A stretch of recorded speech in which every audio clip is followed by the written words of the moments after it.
Hello, my name is Connor O'Brien and I'm the new Health Promotion Coordinator here at the Friends School. As part of my first act in this role, I have identified a worrying trend relating to the amount of sleep students are getting and how this is impacting their health and education.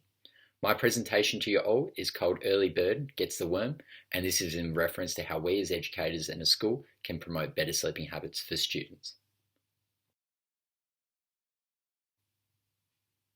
Firstly, before I discuss how we as a school can assist students and promote/change this, I want to look at the aim of this presentation. The aim entirely is to educate and alter the sleeping habits of students at the Friends School. Achieving this will be done by providing education to parents on ways of which they can promote and assist their children in developing healthy sleeping habits. But why is this important? Well, according to the Sleep Health Foundation in 2022, they suggest that adequate sleep, which is at least 8 hours, can have positive effects on mental health, including emotions, mood, motivation, concentration, and engagement. It also enhances protection from health-related problems such as obesity, heart disease, increased illness duration, and other diseases/illnesses. And it also increases memory capacity, therefore improving academic performance and student attendance. Along with the aim and why, I would also like to provide a brief background of the school, which was founded in 1887 and is a non-government school located in North Hobart, Tasmania. The school runs from prep to year 12. We currently have 1,188 students enrolled, 609 males and 579 males. In respect to this is categorised into what gender that person may have been allocated at birth. Of these students, 89% are in the top half distribution of socio-educational advantage. There is also currently 253 staff, so 164 teaching and 89 non-teaching. All of this information is based from 2021 according to my school. So, some of the statistics that are around on this topic are certainly worrying and are not just restricted to our teens. King ETL in 2014 reported that more than 70% of South Australian teenagers experience insufficient sleep every school night. The Australian government in 2021 found that in 2018, 1/4 of 12 to 13-year-olds, so they found 27%, and half of 16 to 17-year-olds, so 52%, were not meeting sleep guidelines on school nights, which is that 8 to 10 hours of sleep. In 2016, it was estimated that nearly half, or 48% of all Australian adults, had at least 2 sleep-related problems. These, particularly the last stat, represent the ongoing health risk that students face if change is not implemented early enough. More worrying in Tasmania, the Department of Education conducted the 2021 Student Health and Engagement Survey in government schools. It was found, as represented on the screen, that more than every 1 in 3 students during their high school years, so 7 to 10, felt their sleep was at a low well-being. It was also found that only 1 in every 3 students were actually happy with their sleep. This trend begins with a transition into high school, seeing the highest jump in the low well-being category.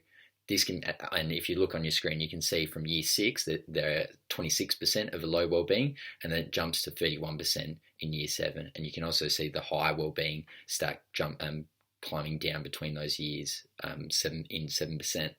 While being based on government schools, it would be naive for us to think that students in our school are not potentially feeling the same way.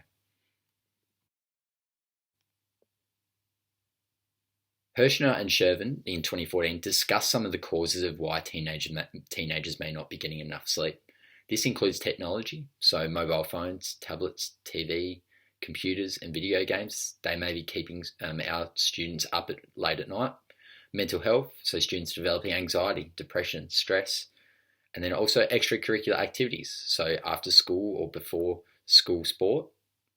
Friends is a big school with rowing, so kids being up at 5 o'clock, if they're not getting to sleep before 9, 8 o'clock, then they're not meeting the guidelines. They may have hobbies. They may perform in the arts, so performing later at night with a play or whatever that may be. And there are also plenty of other extracurricular activities. There may also be a different home and lifestyle situation, so home, family, nutrition, and a student's accessibility to potentially getting to school means they may have to get up a lot earlier.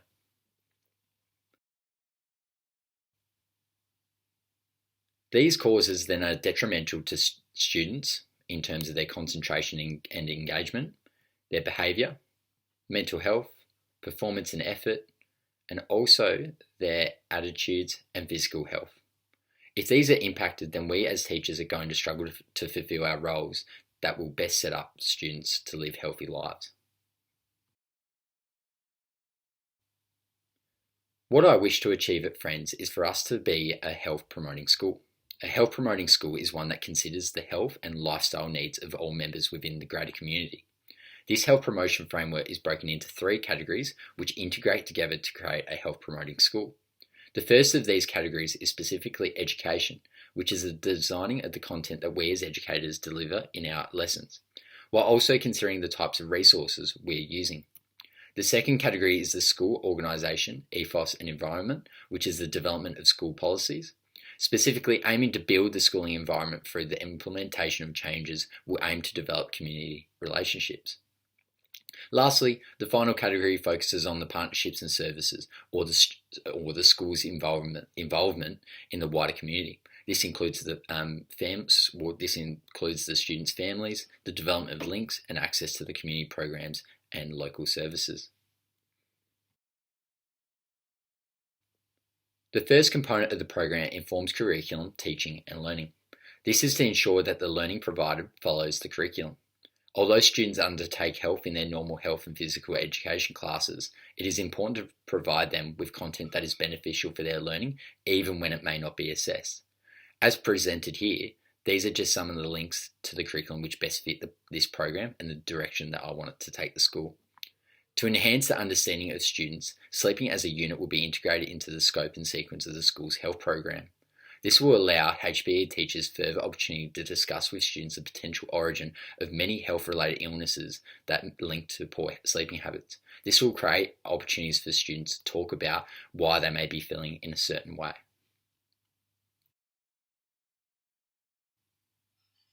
In cooperation with the information students receive during their health lessons, during homeroom time each morning, the students will participate in logging their sleep from the previous night. The students will follow the prompts as seen on the screen. The homeroom teacher will collate these, and if there are any abnormalities or a consistent result, so a student consistently not getting enough sleep, this will be discussed with parents and the students themselves. By providing students this opportunity, it will hopefully allow them to open up if there are any ongoing issues. By opening up, it may be even with their peers or with us as their teacher.